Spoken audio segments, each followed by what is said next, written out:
Alright, so I've had several people ask me about a Kior update. So if you're one of the ones who hates seeing the Kior stuff, go ahead and exit out now, because that's what this video is going to be about, is the Kior demolition site right here.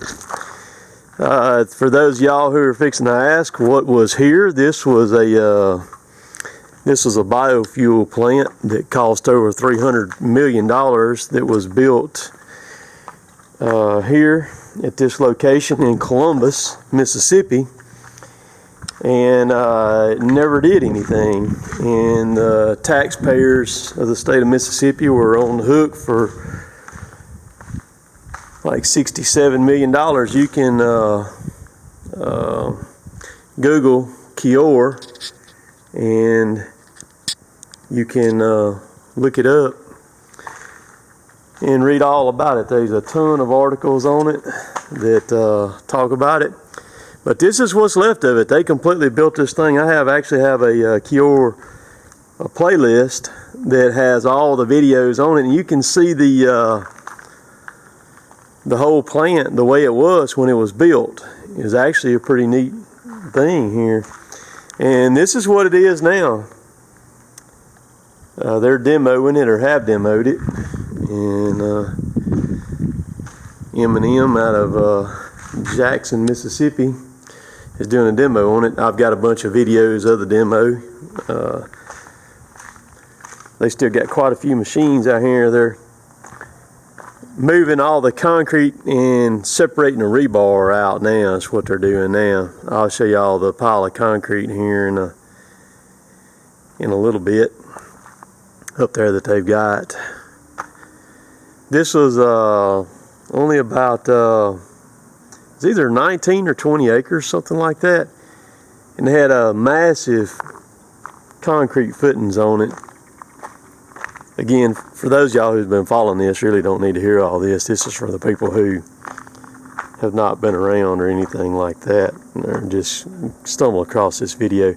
But you can see this is some massive rebar that that piece there is over an inch. I've had people tell me look for the numbers on the ends of rebar, but all these come out of this concrete. You can't. I've failed to see a number anywhere on it. But the footings, all this was built on sand. This whole thing right here is just a sand pit, and they had to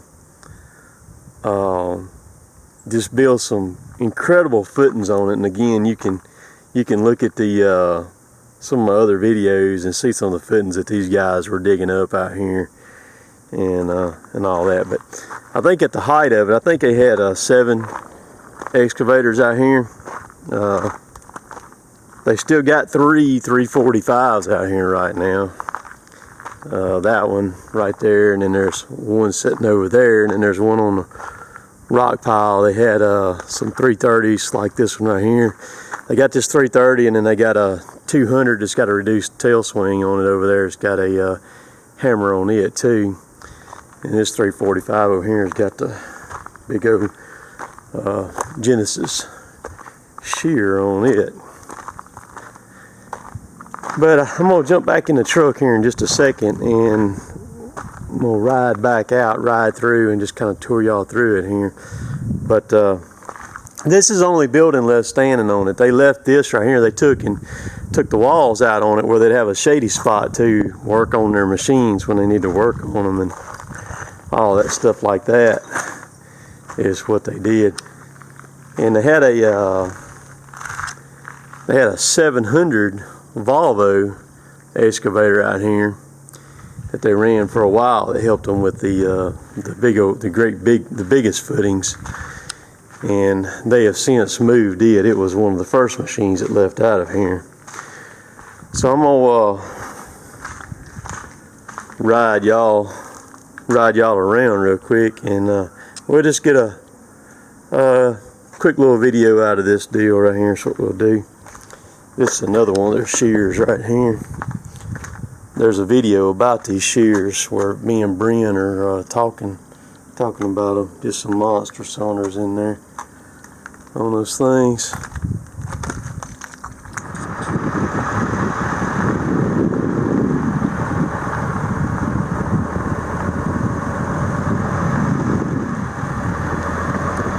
So this is be the east side of it going up it right here.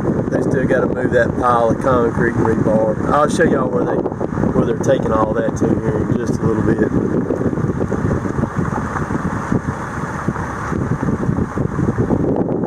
So they got some of these concrete slabs that they're not going to have to get up, like those two right there. They're down below ground level. They told them just to leave them. So those will be left, and if somebody ends up building on this, they'll just have to deal with them later on. But those were low enough to where they was not going to worry about trying to get those up. You can see their reduced tail swing 200 over there.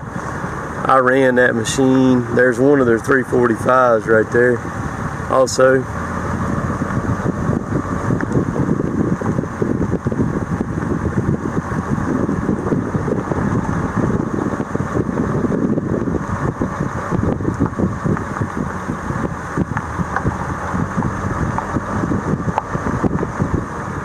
You can see this is one of the smaller piles of concrete and rebar.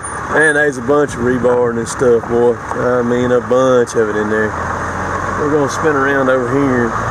That's a 330 over there with a pump on it. This is a water tank right here. It is staying. They're not going to touch it or anything. And so it's going to stay here. And this is where the guard shack was right here. It was sitting right there. And busted all of it up. There was the scales right there. They were sitting. I'll take y'all out here and show y'all this big pile of concrete. Right, so this starts the rock pile. This is some small rock that they scraped up that ain't gonna have to be recrushed or anything. They just got it piled because they can just haul it straight like it is. But here's the monster pile. This pile right here is huge. It's real deep back that way and tall. They've been hauling that stuff out here, piling it, and all of this will be eventually be recrushed. I hadn't talked to Brent or anything to kind of see what the status is on it. I've actually, this is a tad over a month since the last time I've been out here and filmed. I was out here last week, one night, and on the weekend, I come out here and just kind of rode around, just made a quick pass through to see what it looked like. And so I hadn't been out here in a month and talked to anybody and nothing like that. I'm trying to watch the rebar. But you can see the other 345 is sitting right there. That's what they're piling it with, that machine.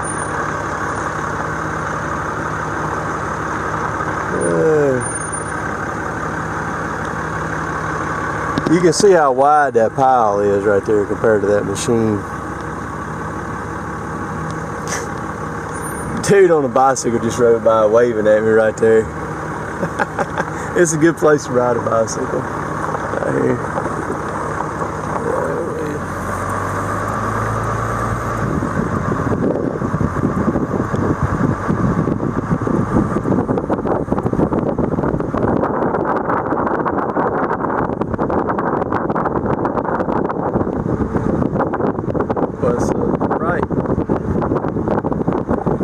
So that give y'all an idea how wide that thing is right there.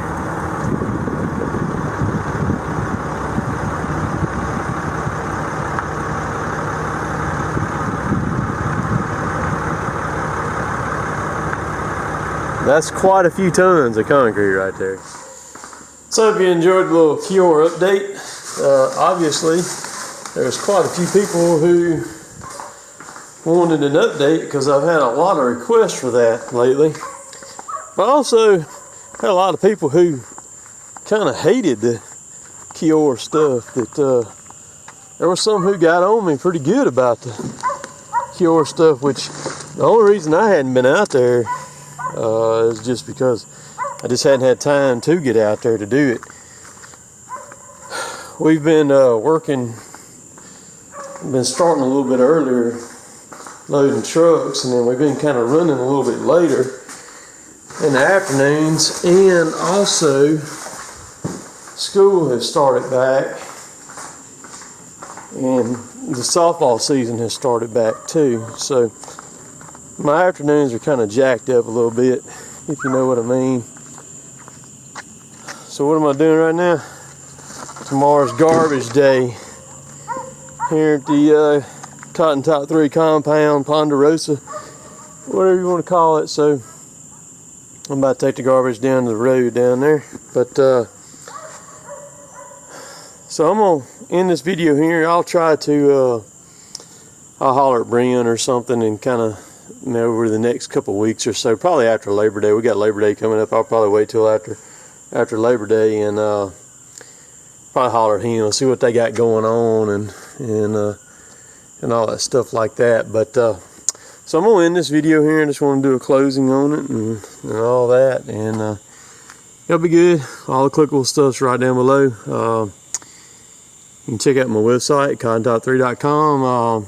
I hardly ever mention my Instagram, but I'm on Instagram at CottonTop3 also, and I don't post pictures every day, but I do post a good many pictures. I post 4 or 5. It depends on what I'm doing. And I am on Snapchat. I know a lot of y'all have sent me Snapchat friend requests on Snapchat, and on Facebook. You can like my Cotton Top 3 page on Facebook, but I don't accept friend requests on Facebook unless I just absolutely teetotally know you. You know, there's nothing against any of y'all or anything like that. It's just when you let somebody in your Facebook, it's basically like letting them walk right into your house off the street and plop down in your recliner. And I done been burned on that already, and I just decided I wasn't going to do it. Same thing with Snapchat. Snapchat got out of hand for me, and I had to do something with it. And I've gotten it under control now, and unless I just absolutely know you, I just keep my Snapchat just for personal friends. But Instagram's wide open. You can go to it and like all that. So I'm gonna catch y'all later. We'll see y'all later, taters.